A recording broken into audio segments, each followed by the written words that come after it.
सय्यिदिना मौलाना मुहम्मदिन वारिक वसल्लम सल्लु अलैहि सलातम व सलामन अलैका सय्यिदी या रसूल अल्लाह सल्लल्लाहु तआला अलैहि वसल्लम।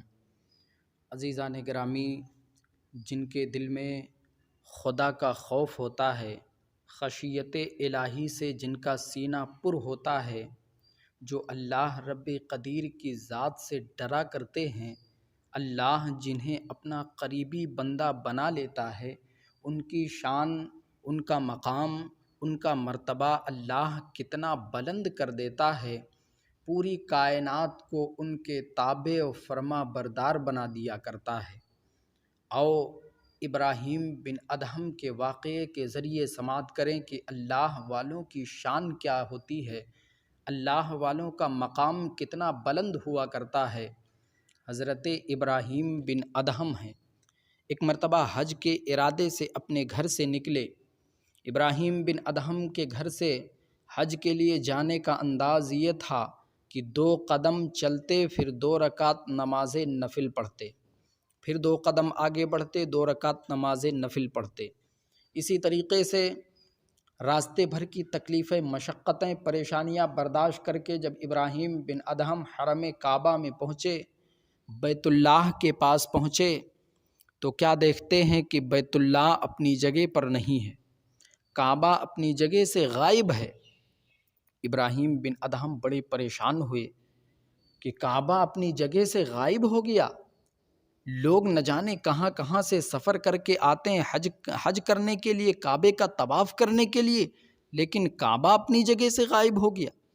मुताज्जिबाना अंदाज में रब की बारगाह में अर्ज़ करते हैं, मौला तेरा काबा किधर गया, बैतुल्लाह कहाँ चला गया।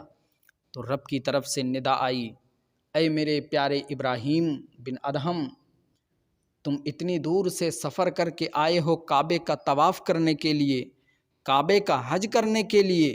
तुम्हारा माशूक काबा भी एक वलिया कामिला की ज़ियारत करने गया है, और परेशान न हो, थोड़ी ही देर में सही सलामत तुम्हारा माशूक काबा वापस आ जाएगा। अब इब्राहीम बिन अदहम और ज़्यादा मुताज्जिब हुए, और ज़्यादा परेशान हुए कि लोग न जाने कहाँ कहाँ से सफ़र करके आते हैं, न जाने कितना पैसा खर्च करके आते हैं, कितनी तकलीफ़ें उठा करके आते हैं, कितनी परेशानियां झेल करके आते हैं काबे का तवाफ़ करने के लिए, काबे का हज करने के लिए। लेकिन काबा भी वलिया कामिला की ज़ियारत के लिए चला गया, काबा भी किसी की ज़ियारत करने के लिए जाता है। मुताज्जिबाना अंदाज में इब्राहीम बिन अदहम एक तरफ चल पड़े। जब बस्ती के बाहर पहुँचे तो इब्राहीम बिन अदहम ने क्या देखा कि एक मैदान में एक वलिया कामिला तशरीफ़ फरमा है, और काबा अपनी पूरी शान और शौकत के साथ उन वलिया कामिला का तवाफ़ कर रहा है। इब्राहीम बिन अदहम जब करीब हुए तो क्या देखा कि जो वलिया कामिला तशरीफ़ फरमा है उनका नाम राबिया बसरिया है। वो राबिया बसरिया तशरीफ़ फरमा हैं, और काबा अपनी पूरी शान व शौकत के साथ राबिया बसरिया का तवाफ़ कर रहा है। इब्राहीम बिन अदहम करीब हुए, इरशाद फरमाया कि ए राबिया, ये क्या तमाशा बना रखा है, ये क्या तमाशा बना रखा है कि लोग न जाने कहाँ कहाँ से तवाफ़ करने के लिए आते हैं, न जाने कितनी तकलीफ़ें बर्दाश्त करके आते हैं, न जाने कितनी मुसीबतें झेल कर आते हैं, न जाने कितना पैसा खर्च करके आते हैं काबे का तवाफ़ करने के लिए, काबे का हज करने के लिए, लेकिन तुमने काबा ही को अपने पास बुला लिया। राबिया बसरिया फरमाती हैं कि इब्राहीम, तमाशा मैंने नहीं, तमाशा तो तुमने बना रखा है, तमाशा मैंने नहीं, तमाशा तो तुमने बना रखा है। इतनी दूर से आए हो, इतना लंबा सफ़र करके आए हो, परेशानियां झेल करके आए हो, मुसीबतें उठा करके आए हो, तकलीफ़ें बर्दाश्त करके आए हो, कितना पैसा खर्च करके आए हो माशूक काबा की ज़ियारत करने के लिए, काबे का तवाफ़ करने के लिए, काबे का हज करने के लिए, लेकिन अफसोस काबा तुम्हें अपनी जगह पर न मिल सका। इब्राहीम बिन अदहम पूछते हैं, आखिर इसमें राज क्या है। राबिया बसरिया से इब्राहीम बिन अदहम पूछते हैं कि आखिर बात क्या है, मामला क्या है, जो मैं इतनी दूर से सफ़र करके आया, इतनी परेशानियां झेल करके आया, लेकिन काबा मुझे अपनी जगह पर न मिल सका।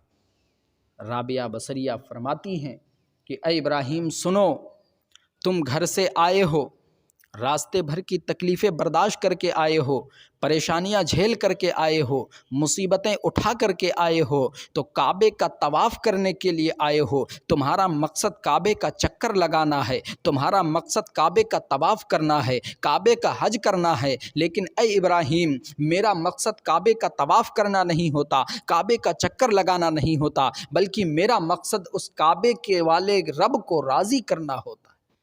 मेरा मकसद अल्लाह वहदहू ला शरीक को राज़ी करना होता है, काबे का तवाफ़ करना नहीं होता। इसकी वजह यही है।